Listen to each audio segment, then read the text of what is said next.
Чацвер 31 кастрычніка. Вітаю, шаноўнае гаспадарства. З вами Вітаўт Сіўчык. Галоўныя навіны і размовы з экспертамі ўжо зараз. Запрашаю на Белсадзум. Маніпуляцыі і перакульванне рэальнасці. Лукашенко абвінавачвае Захад у тым, што Расія напала на Украіну і патрабуе ўдзелу ў мірных перамовах. Ніну Багінскую на гэтым тыдні затрымалі ўжо другі раз. Беларуска прыйшла з нацыянальнай стужкай на плошчу незалежнасці. Усе грошы ў сям'ю. Нявестка Лукашэнкі робіць кліпы для дзяржаўных прадпрыемстваў. У Менску распачалася другая міжнародная канферэнцыя ў справе еўразійскай бяспекі. У ёй, паводле афіцыйнай інфармацыі, бяруць удзел каля 600 удзельнікаў з больш чым 30 краінаў свету. Лукашенко напоўніцу скарыстаўся магчымасцю зрабіць гучныя заявы з трыбуны. У тым ліку ён прапанаваў замацаваць захоп Расіяй часткі ўкраіны.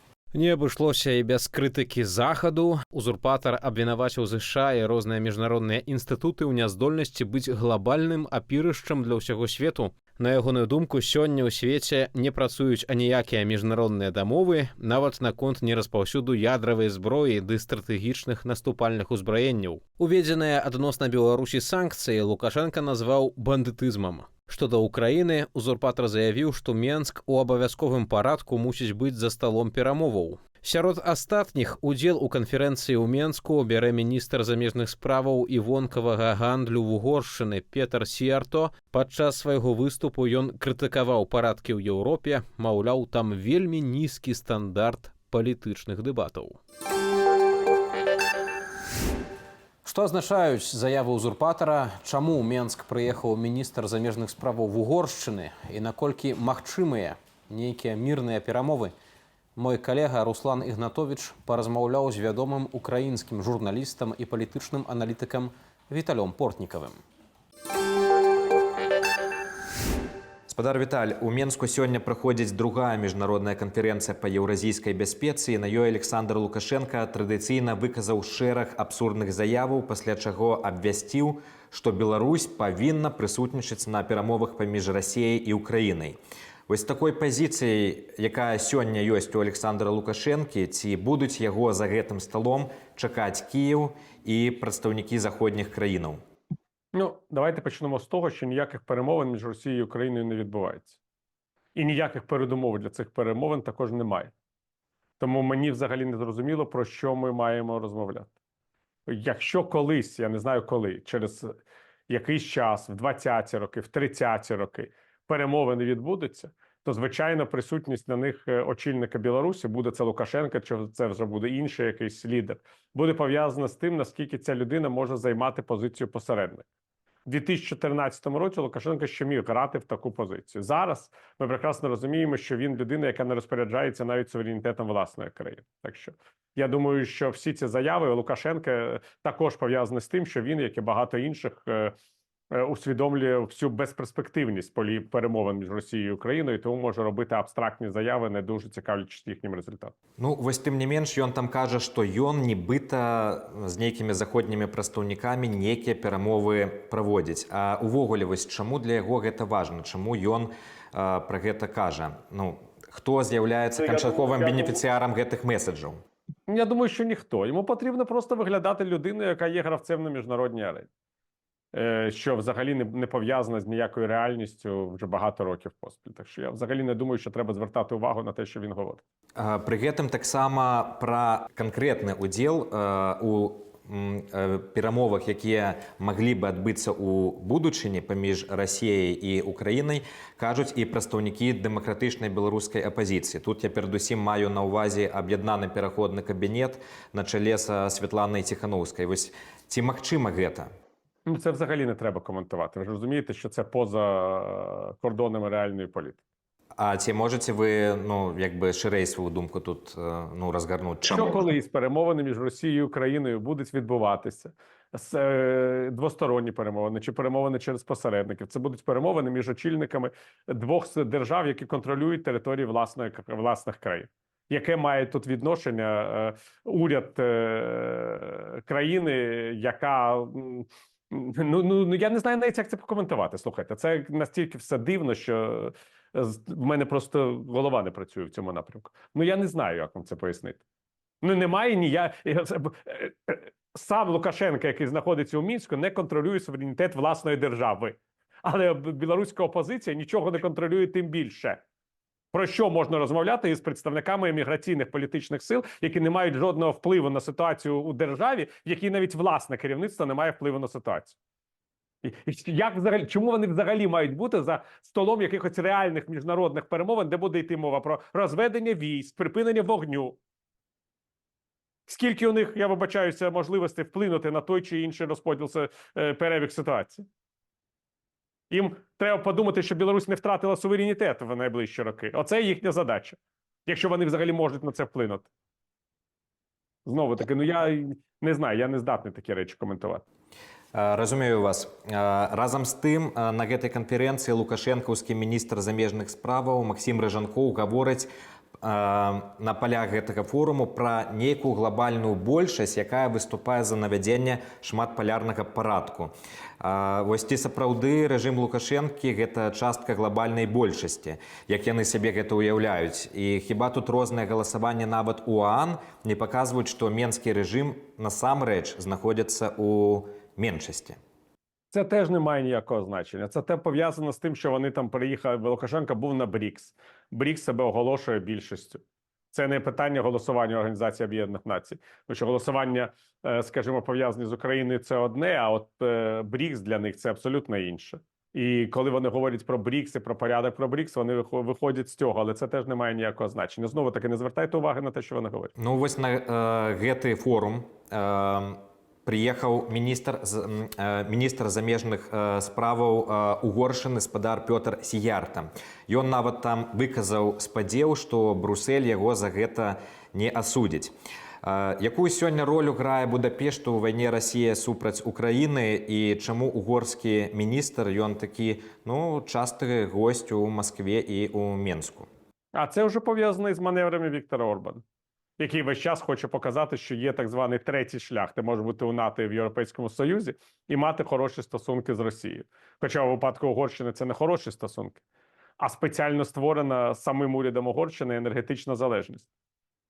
Тому, звичайно, по присутність там Сіярта, це, я би сказав, неприємне нагадування Європейському Союзу і НАТО про позицію Угорщини.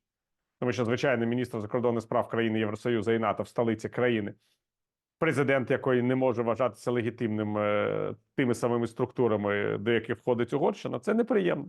Абсолютно очевидно. І це знову ставить питання про те, яку роль відіграє Угорщина в Європейському Союзі і в НАТО. І як використовує Віктор Орбан головування в Європейському Союзі і НАТО, коли він, і в Європейському Союзі, перепрошую, коли він скористався цим головуванням, щоб відвідати Москву і зустрітися із Володимиром Путіним.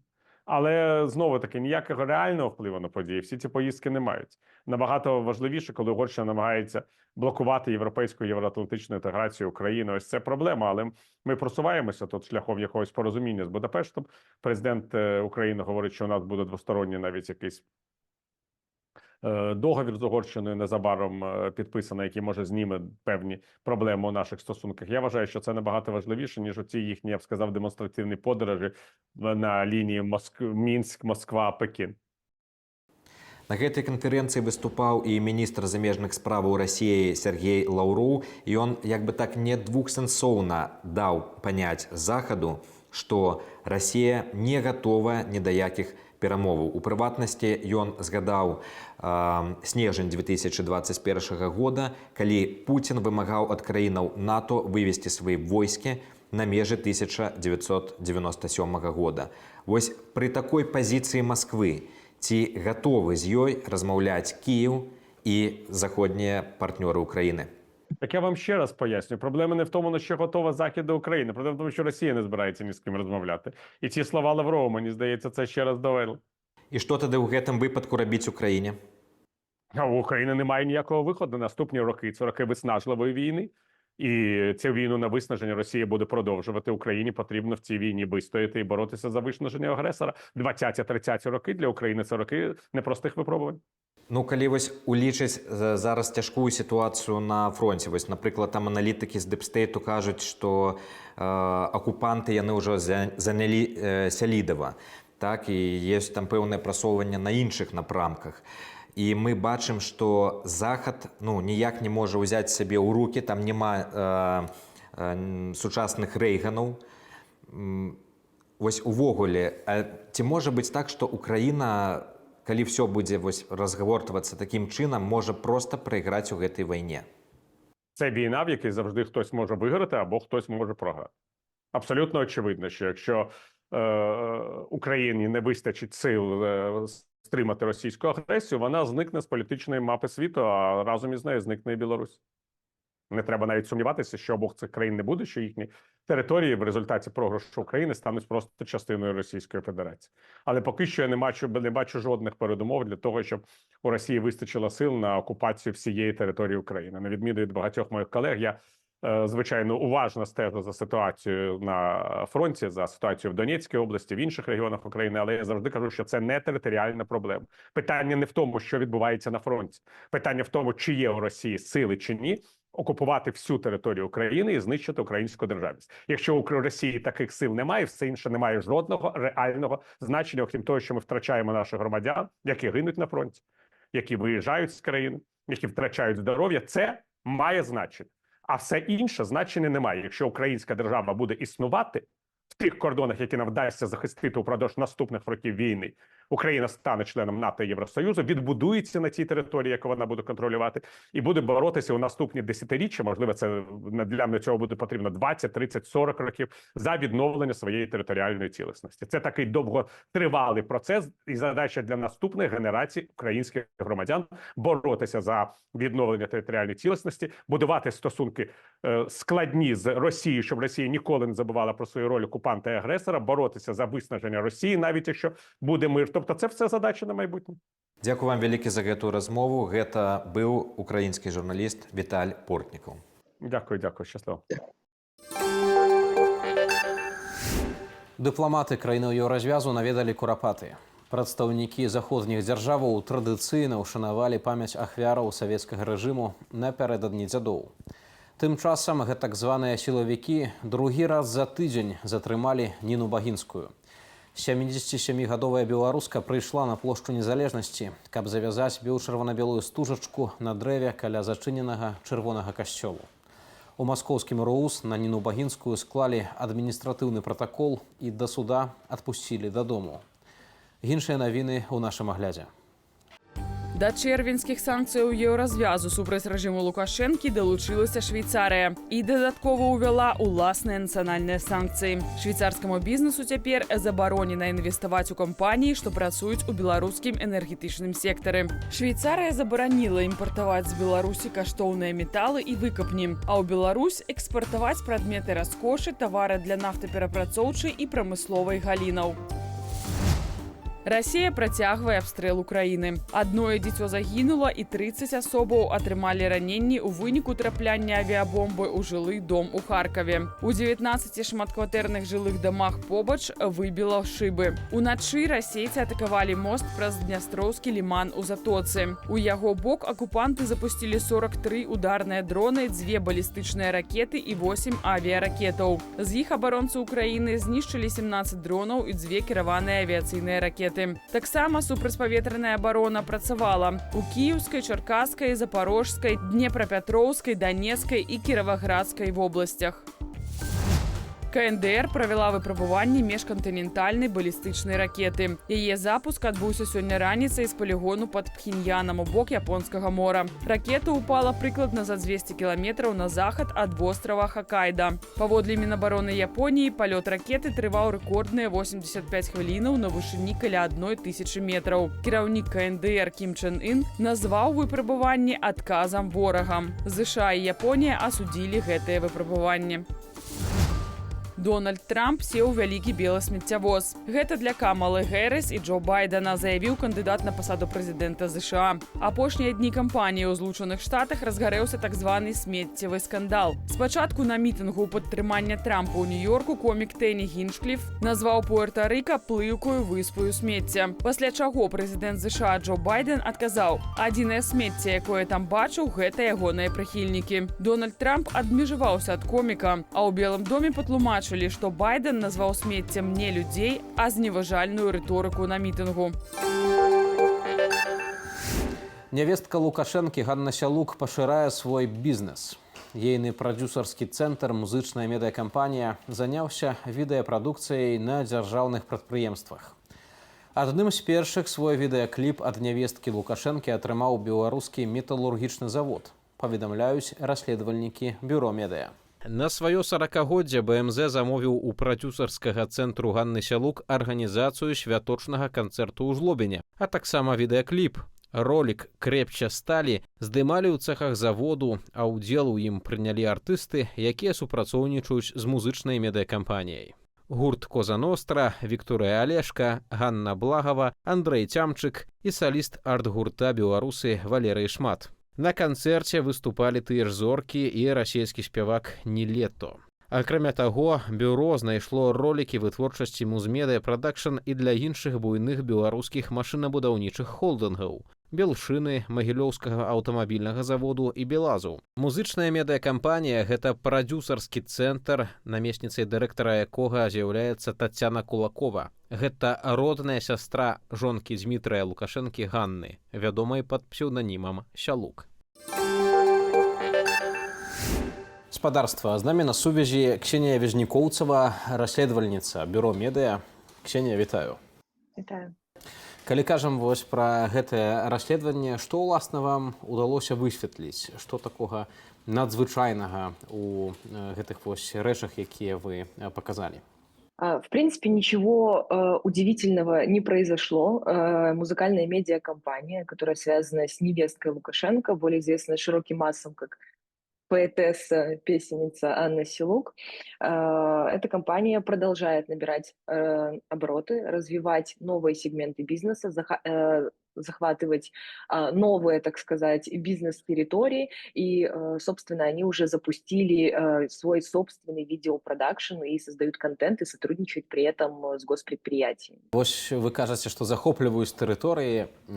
Што вы маеце тут на ўвазе? Ці яны, не ведаю, замінаюць працаваць таксама іншым людзям, іншым кампаніям, ці для іх створаныя нейкія спецыяльныя манапольныя умовы? Мы просто видим по масштабу, с которым работает музыкальная медиакомпания, слишком много сегментов различного бизнеса выделено непосредственно им. То есть они и так занимаются организацией провластных мероприятий. Они, как мы недавно выяснили, организовывают детские праздники. Они продюсируют и продвигают так называемых белорусских артистов. Они создают различные музыкальные телешоу на белорусских госканалах.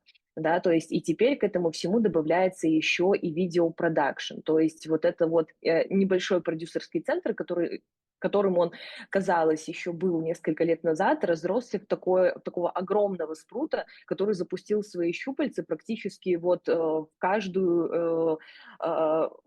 сегмент медиасферы Беларуси. То есть они буквально везде. Они не сходят там с полос первых каких-то прогосударственных телеканалов и различных медиа. О них постоянно говорят.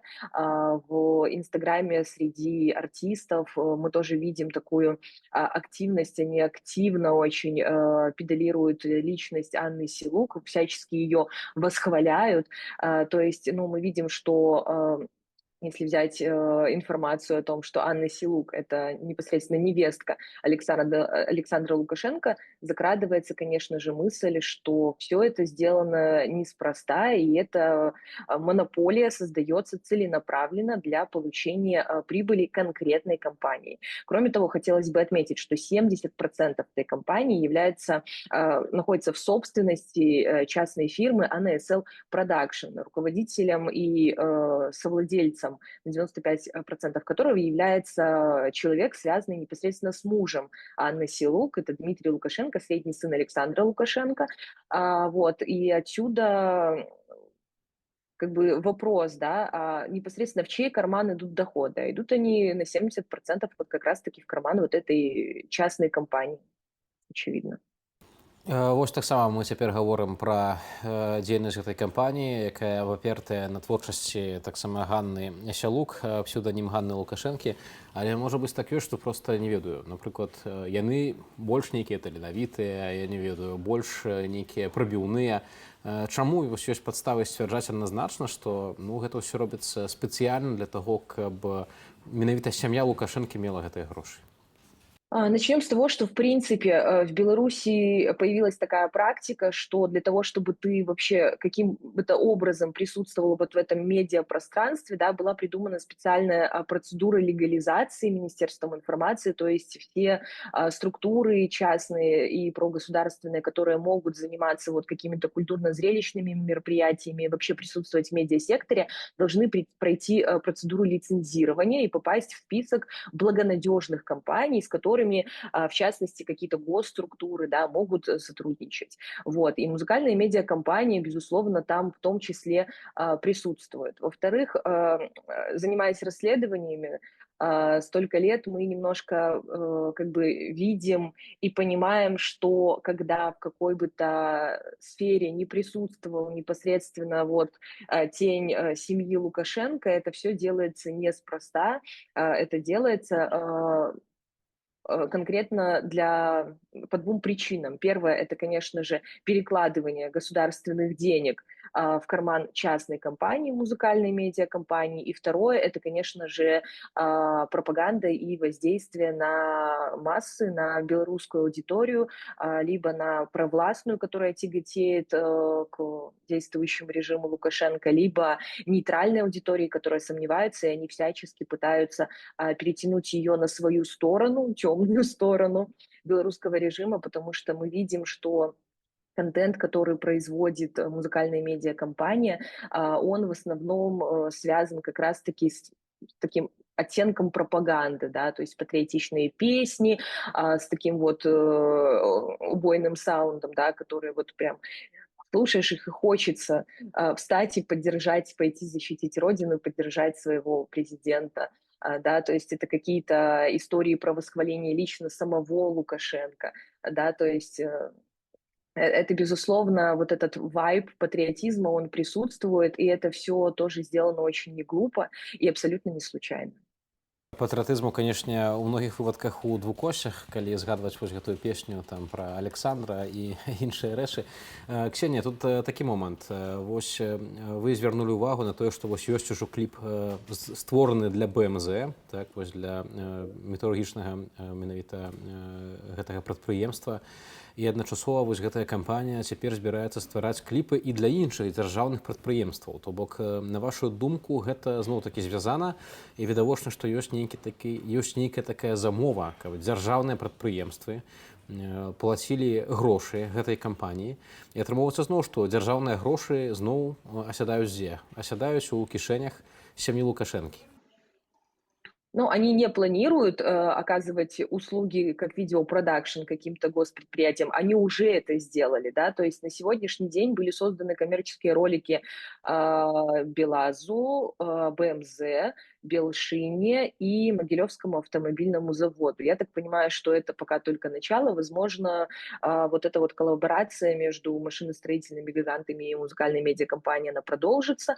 Вот. Ну, тут, наверное, стоит напомнить о том, что, в принципе, сама личность Анны Лукашенко, она как бы в первую очередь как раз-таки связана с предприятием БелАЗ, да, потому что это всем известное довольно старое расследование о том, как оно там модифицировалось, уже дополнялось в течение нескольких лет, да, но тем не менее известно, что БелАЗ был, по крайней мере, торговые дома в России были связаны непосредственно с президентским спортивным клубом, который курирует сам Дмитрий Лукашенко. Было известно, что Анна Лукашенко в Москве тоже работала в этих структурах, да, и, по сути, БелАЗ для для семьи Лукашенко это предприятие абсолютно не чужое, да, и если говорить про коллаборацию какую-либо с белорусскими крупными машиностроительными холдингами, да, то эта история тоже не нова, потому что месяц назад мы рассказывали о том, как музыкальная медиакомпания создала Белоботов, это какой-то такой вот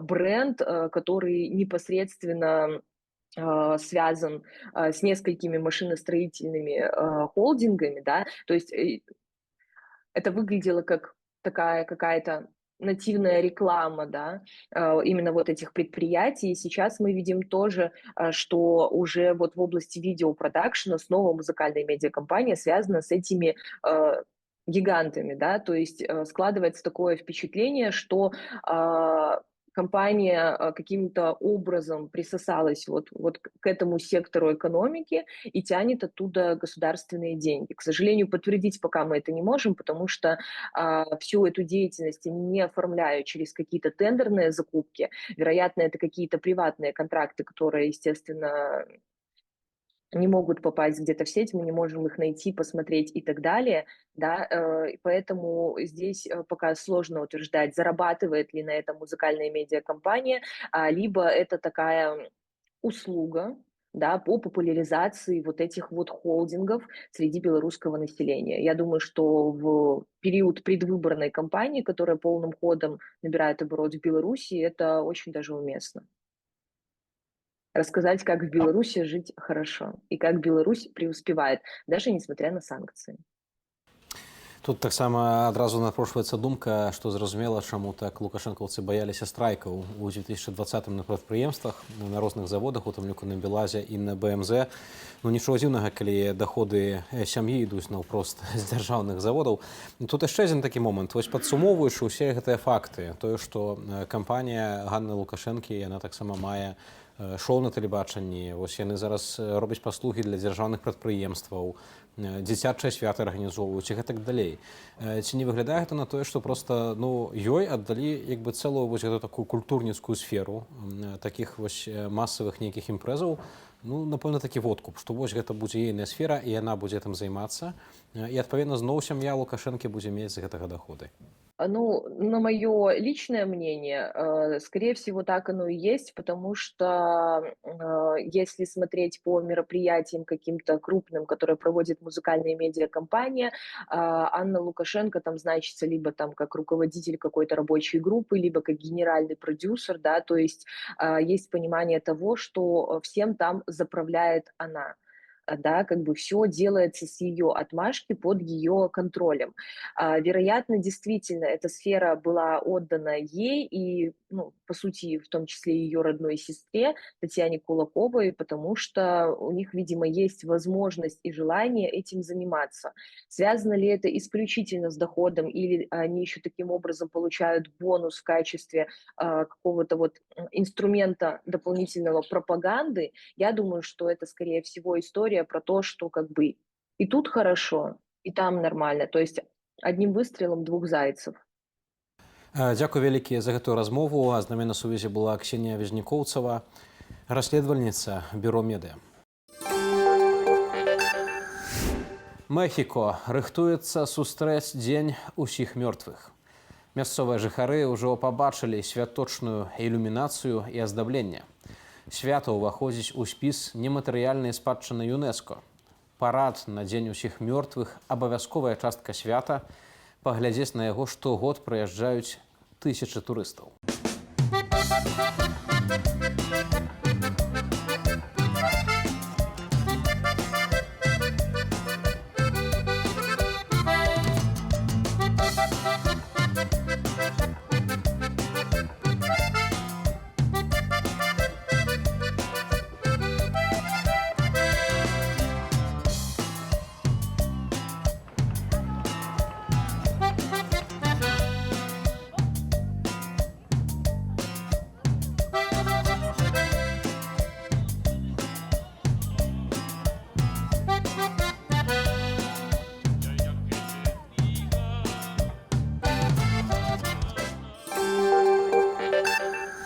Гаспадарства, калі для вас гэта бяспечна, подписывайтеся на наш YouTube канал Белсат News, ставьте уподобанні і каментуйте. Воли и миру вам.